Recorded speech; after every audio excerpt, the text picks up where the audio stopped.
किसी भी राज्य के विकास की सबसे मजबूत नींव शिक्षा होती है। हरियाणा में पिछले कुछ वर्षों में शिक्षा के क्षेत्र में बड़े बदलाव देखने को मिले हैं। नए कॉलेज, मॉडल स्कूल, मुफ्त कोचिंग, बेटियों की फीस माफी और तकनीकी शिक्षा के विस्तार ने शिक्षा व्यवस्था को नई दिशा दी है। हरियाणा में उच्च शिक्षा का दायरा तेजी से बढ़ा है। राज्य में राजकीय महाविद्यालयों की संख्या 105 से बढ़कर 186 हो गई है, जबकि 61 नए स्व वित्त घोषित कॉलेज भी स्थापित किए गए हैं। खास बात यह है कि नए खुले कॉलेजों में 31 कॉलेज केवल छात्राओं के लिए हैं। सरकार का दावा है कि शिक्षा को गांव-गांव तक पहुंचाने और बेटियों को उच्च शिक्षा के अवसर देने के लिए लगातार प्रयास किए जा रहे हैं। हरियाणा सरकार ने छात्राओं की शिक्षा को बढ़ावा देने के लिए कई महत्वपूर्ण कदम उठाए हैं। सरकारी और सहायता प्राप्त कॉलेजों में स्नातक तक छात्राओं की ट्यूशन फीस माफ की गई है।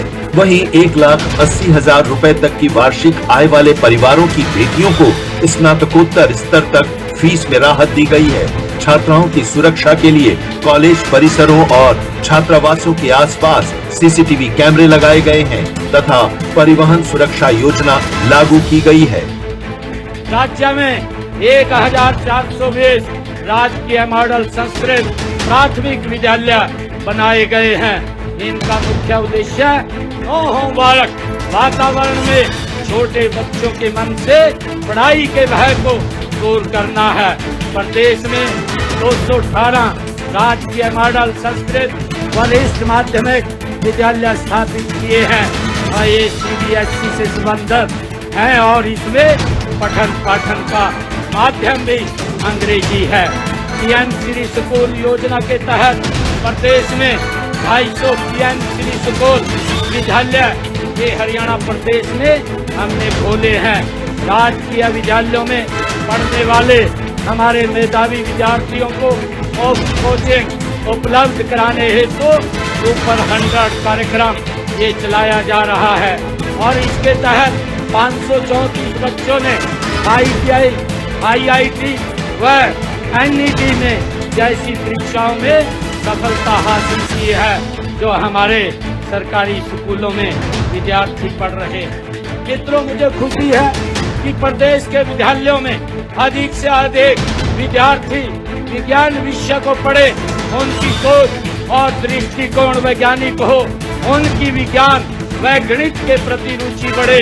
इस उद्देश्य से 2022 से कक्षा 9 के विद्यार्थियों के लिए बुनियाद कार्यक्रम आरंभ किया है। 12वीं में 90% से अधिक अंक लेने वाले हमारे गरीब परिवार के होनहार विद्यार्थियों के लिए मेधावी छात्रवृत्ति योजना और इसके तहत विद्यार्थियों को 1,11,000 रुपए का पुरस्कार देने का काम ये हमारी सरकार कर रही है। साथियों, शिक्षा ही वह माध्यम है जिससे समाज के पिछड़े वर्ग के लोगों को सशक्त बनाया जा सकता है और इसलिए हमने शैक्षणिक संस्थानों और नौकरियों में भी 27% आरक्षण ये हमारी सरकार ने लागू किया है। सरकारी स्कूलों में स्मार्ट क्लासरूम और डिजिटल शिक्षा को बढ़ावा दिया जा रहा है। पीएम श्री योजना और सीएम श्री स्कूलों के जरिए आधुनिक सुविधाओं से युक्त स्कूल विकसित किए गए हैं। 2014 में जहां केवल 13 मॉडल संस्कृति स्कूल थे, वहीं अब इनकी संख्या बढ़कर 218 हो गई है। इसके अलावा 1430 प्राथमिक मॉडल संस्कृति विद्यालय भी संचालित किए जा रहे हैं। आर्थिक रूप से कमजोर लेकिन प्रतिभाशाली छात्रों के लिए शुरू किए गए सुपर 100 कार्यक्रम ने उल्लेखनीय सफलता हासिल की है। इस योजना के तहत सैकड़ों छात्रों ने IIT एडवांस जैसी कठिन परीक्षा में सफलता प्राप्त की है। छात्रों को मुफ्त कोचिंग, आवास, भोजन और परिवहन की सुविधा दी जा रही है। इसी तर्ज पर सुपर DNA कार्यक्रम भी शुरू किया गया है। राज्य में तकनीकी शिक्षा और रोजगार को जोड़ने पर भी जोर दिया गया है। तकनीकी संस्थानों की प्लेसमेंट दर 80% तक पहुंच चुकी है। 580 से अधिक उद्योगों के साथ समझौते किए गए हैं। रोहतक में Indian Institute of Management Rohtak, Panchkula में National Institute of Fashion Technology, Kurukshetra में National Institute of Electronics and Information Technology और सोनीपत में Indian Institute of Technology Delhi के विस्तार केंद्र जैसे संस्थान नई संभावनाएं खोल रहे हैं। हरियाणा की शिक्षा व्यवस्था अब सिर्फ स्कूल और कॉलेजों तक ही सीमित नहीं है, बल्कि तकनीक, कौशल विकास, प्रतियोगी परीक्षाओं की तैयारी और रोजगार से भी जुड़ चुकी है।